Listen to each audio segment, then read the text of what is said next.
I did not expect Apple to make a laptop like this. The MacBook Neo feels almost out of character for the company at first. For years, you wanted a MacBook, you were usually looking at a starting price of $999 US.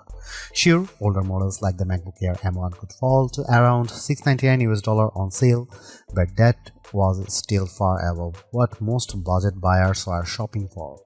The MacBook Neo starts at just $599 US for education, which is a huge jump downward. That is $500 less than the new MacBook Air M5. And yes, that price is low enough to set off warning alarms. But after testing the MacBook Neo, I think the surprise is not that it is cheap. The surprise is that it is actually good. In fact, it is the most balanced laptop I have used under $600 US, and it easily beats every Windows laptop I have tried in this class. It also leaves most Chromebooks behind. For $599 US, Apple gives you an aluminum body that feels solid and premium, a bright 500 nit display with rich color, and the A18 Pro chip, which is fast enough for everyday work, streaming, browsing, light productivity, and casual game. The side-mounted speakers are also much better than they have any right to be at this price. So, what did Apple give up to make that happen? Where does this laptop fit in the wider market? And should you actually buy it? Let's get into the full MacBook Neo review. The MacBook Neo's performance story is unusual, but it makes sense once you look at the pricing. Instead of using an M series chip, Apple chose the A18 Pro, the same chip that powered the iPhone 16 Pro. On paper, that sounds strange. In practice, it is a smart, cost-saving move. Apple has been building mobile chips for much longer than its computer chips, and the latest iPhone silicon is extremely capable. For a budget laptop, that may be a better approach than using a weak, conventional laptop chip that struggles under normal use. Using an older iPhone chip lets Apple keep the price down while still delivering strong everyday performance. You might wonder why Apple did not simply use an older M chip like the M1. The company says the A18 Pro has a 16-core neural engine that is better suited for on-device AI work, including Apple Intelligence features inside macOS. The M1 is not as strong in that area, and the A18 also uses faster memory, so the choice is more deliberate than it first appears. Because the A18 Pro is still a 64-bit ARM chip, you are not getting some limited phone-only system here. The MacBook Neo runs full macOS, which means standard Mac apps work normally.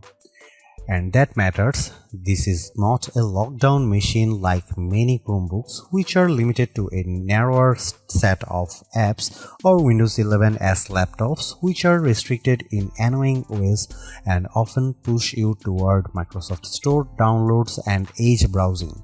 The MacBook Neo avoids that kind of frustration completely.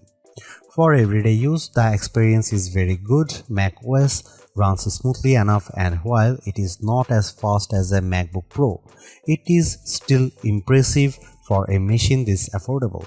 I would recommend keeping the workload light and realistic. Use built-in apps, office software, browsing, streaming, and basic creative tools, and the Neo behaves well. I tested it with GarageBand and Keynote, and both worked without issue. That is exactly the kind of software this machine is meant to handle. It can also go further. I installed Steam, which needs Rosetta on non-Intel hardware, and it ran fine. That shows how open the Neo is compared with Chromebooks and other budget systems. You are not trapped inside a limited app ecosystem. Apple's ecosystem integration is also fully intact. You can mirror your iPhone, move files between devices, share your clipboard, make calls, send messages, and use an iPad as a second display. I even tested it with the new M5 iPad Pro, which is very uneven pairing in terms of price, but the feature worked great. That is one of the best things about the MacBook Neo. It still feels like a real Mac, not a cheaper version of one. The limits are mostly about hardware. If you want heavy 3D rendering, serious video editing, or a big creative workload, this is not the right machine. It can do a lot, but it is not meant to do everything.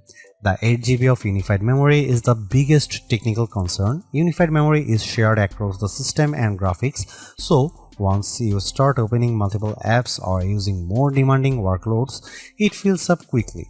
During my testing with Safari, Keynote, GarageBand and a Steam download running, memory usage reached roughly 6.48 GB to 7 GB. That is very close to the ceiling. And once memory is maxed out, the system slows down. There is no upgrade path here and you cannot just add more RAM later. So the memory choice has to work for your needs from day one. For light users, it is probably enough. For heavier multitaskers, it is not. If you are planning to use the laptop for more demanding work, the MacBook Air M5 is the better choice because it starts with 16 GB of unified memory. The Neo is a good machine, but it is not built for high-pressure workloads. Gaming is possible too, though not in a high-end way. I got Cyberpunk 2077 running at a playable 30 FPS using the For This Mac preset. It was heavily reduced visually with many settings turned low or off, but the fact that a fanless $599 laptop can do that at all is genuinely impressive. It also plays iPhone and iPad games very well, which makes more sense for this hardware. Overall, the performance is strong for the money. It is good for school, web work, media and light productivity. It is flexible, quiet and more capable than most rivals, but it is still a budget machine and it should be treated like one. One more plus, it is fanless. That means silent operation, which is a big deal when you compare it with budget Windows laptops that often becomes noisy under load. Battery life is another area where the MacBook Neo does very well. Apple says you can get up to 16 hours of video streaming or up to 11 hours of wireless web browsing. Those are strong claims, especially for a laptop in this category. In testing, the MacBook Neo lasted 13.5 hours before shutting down. That is enough for a full day of work or classes without needing a charger. It is not the absolute longest lasting laptop in the market, but it is still excellent. That makes it especially appealing for students who move between classes or people who do not want to carry a charger everywhere. Charging is also fairly quick with the included 20-watt adapter unless you are in the UK or Europe where you need to bring your own charger. The MacBook Neo is the best budget laptop you can buy right now. It sits at the higher end of the budget category, but the quality gap between it and most Windows laptops or Chromebooks at the same price is hard to ignore. The MacBook Neo looks better, feels better, and performs better in daily use. The display is excellent, the speakers are unusually good, and the overall experience feels far more premium than the price suggests. What Apple really nailed here is the software side.